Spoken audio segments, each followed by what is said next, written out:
Have you ever noticed something strange? The people who refuse to admit they're wrong are often the people who need to be right the most. Not because they're confident, but because deep down, being wrong feels unbearable.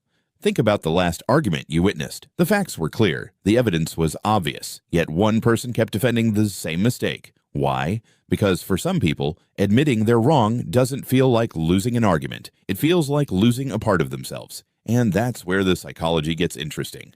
Part 1. When a belief becomes you, imagine someone criticizes your favorite movie. You might disagree, but you'll move on.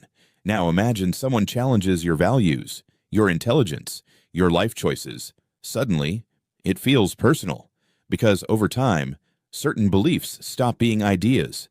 They become part of your identity, and once that happens, challenging the belief starts feeling like challenging the person. The argument is no longer, is this true? It becomes, am I still okay if this is false? And that's a much scarier question. Part 2. The fear behind stubbornness. Most people think stubborn people are driven by ego, but often they're driven by fear. Fear of embarrassment, fear of looking foolish, fear of realizing they've been wrong for years. Because if you've built part of your identity around an idea, admitting it's wrong can be painful. So instead of changing the belief, many people defend it, not because it's true, because it feels safer. Part 3. The brain's secret defense. Here's the strange part. Your brain doesn't always search for the truth. Sometimes it searches for protection.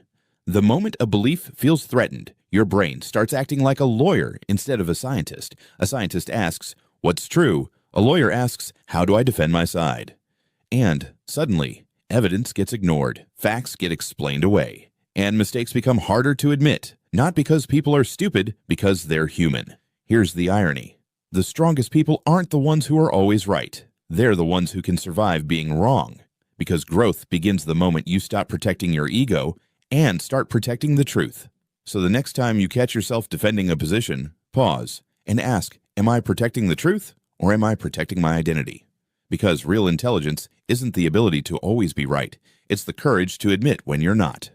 And here's a challenge. Name one belief you've changed your mind about in the last few years. If you can't think of one, that might be worth thinking about.